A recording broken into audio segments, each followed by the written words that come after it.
ફેક્ટરીમાં યુરિયા ખાતર કેવી રીતે બનાવવામાં આવે છે? તમે જાણતા જ હશો કે યુરિયા ખાતરનો ઉપયોગ વિશ્વના કોઈ પણ દેશમાં છોડ ઉગાડવા માટે થાય છે, પરંતુ શું તમે જાણો છો કે ખેતરોની ઉપજ વધારનાર આ યુરિયા ફેક્ટરીમાં કેવી રીતે બનાવવામાં આવે છે? મિત્રો, વાતાવરણમાં 78% નાઇટ્રોજન હોય છે, પરંતુ છોડ ઉગાડવા માટે આપણને વધુ નાઇટ્રોજનની જરૂર પડે છે, જે મૂળ દ્વારા આપણા વૃક્ષો સુધી પહોંચે છે, અને આ જરૂરિયાત પૂરી કરવા માટે આપણને ખાતરોની જરૂર પડે છે. તેથી જ ખેતીને સુધારવા માટે યુરિયા ખાતર બનાવવામાં આવ્યું છે. જ્યારે યુરિયા ખેતરમાં નાખવામાં આવે છે ત્યારે માટી નાઇટ્રોજન આપે છે, પરંતુ ઘણા લોકોના મનમાં પ્રશ્ન આવે છે કે યુરિયા બનાવવામાં કઈ કઈ વસ્તુઓનો ઉપયોગ કરવામાં આવે છે. તો ચાલો જાણીએ યુરિયા બનાવવાની સમગ્ર પ્રક્રિયા વિશે. આ પ્રક્રિયામાં સૌપ્રથમ યુરિયા બનાવવા માટે વપરાતા નાઇટ્રોજન ગેસને પ્રવાહી અથવા ઘન સ્વરૂપમાં રૂપાંતરિત કરવા માટે એક જટિલ પ્રક્રિયામાંથી પસાર કરવામાં આવે છે, જેના માટે મોટી મોટી ફેક્ટરીઓ બનાવવામાં આવે છે, અને ફેક્ટરીમાં યુરિયા બનાવવાનું કામ 3 તબક્કામાં પૂર્ણ થાય છે. પ્રથમ તબક્કામાં પ્રવાહી યુરિયા તૈયાર કરવામાં આવે છે. આગળ જણાવ્યા પ્રમાણે યુરિયામાં નાઇટ્રોજન હોય છે, અને તે નાઇટ્રોજન ગેસ વાતાવરણમાંથી જમીનની અંદરના કુદરતી ગેસમાંથી કાઢવામાં આવે છે. આ પછી આ નાઇટ્રોજન ગેસને હાઇડ્રોજન સાથે મોટા સિન્થેસાઇઝરમાં પ્રોસેસ કરીને એમોનિયા ઉત્પન્ન કરવામાં આવે છે, અને આ જે એમોનિયા ગેસ આપણને મળે છે તેને કાર્બન ડાયોક્સાઇડ સાથે રિએક્શન કરાવવામાં આવે છે, અને આ કાર્બન ડાયોક્સાઇડ ગેસ કુદરતી ગેસમાંથી પણ મેળવી શકાય છે.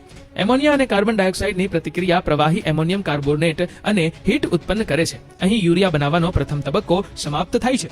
બીજા તબક્કામાં પ્રવાહી એમોનિયમ કાર્બોમેટમાં વધુ તાપમાન ઉમેરવામાં આવે છે, જેથી કરીને પાણી તેમાંથી અલગ થઈ જાય અને આપણને શક્ય તેટલો ઘન સ્વરૂપમાં એમોનિયમ કાર્બોનેટ મળે. અને તમે પણ જોયું જ હશે કે યુરિયા ખૂબ જ બારીક દાણા જેવા હોય છે. હવે તમે વિચારતા હશો કે આટલી મોટી માત્રામાં આટલા નાના નાના દાણા કેવી રીતે બનાવવામાં આવતા હશે?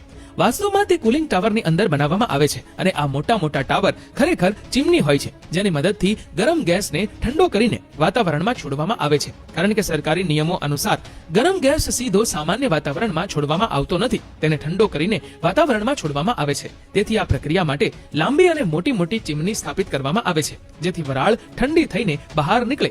પરંતુ યુરિયાના કિસ્સામાં આ ચીમની એટલે કે કુલિંગ ટાવરનું કાર્ય અલગ હોય છે.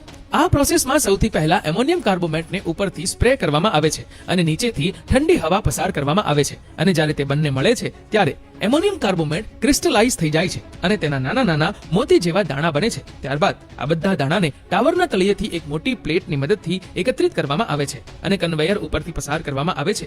ત્યારબાદ આ યુરિયાનો કમર્શિયલ ઉપયોગ ન થાય તે માટે તેના પર લીમડાના પાણીનો સ્પ્રે કરવામાં આવે છે, કારણ કે તેના 2 ફાયદા છે. પહેલો એ કે લીમડાના પાણીનો સ્પ્રે કર્યા પછી યુરિયાનો ઉપયોગ અન્ય કોઈ પ્રક્રિયામાં થઈ શકતો નથી, અને બીજું એ કે જો લીમડાનું પાણી જમીનની અંદર જાય છે તો જે ખતરનાક જંતુઓ છોડને નુકસાન પહોંચાડી શકે છે તેવા કોઈ પણ ખતરનાક જંતુઓ છોડની નજીક આવતા નથી. આ કારણે યુરિયાના દાણા પર લીમડાના પાણીનો સ્પ્રે કરવામાં આવે છે, અને પછી આ યુરિયાને પેક કરવામાં આવે છે અને બજારમાં વેચાણ માટે મોકલવામાં આવે છે.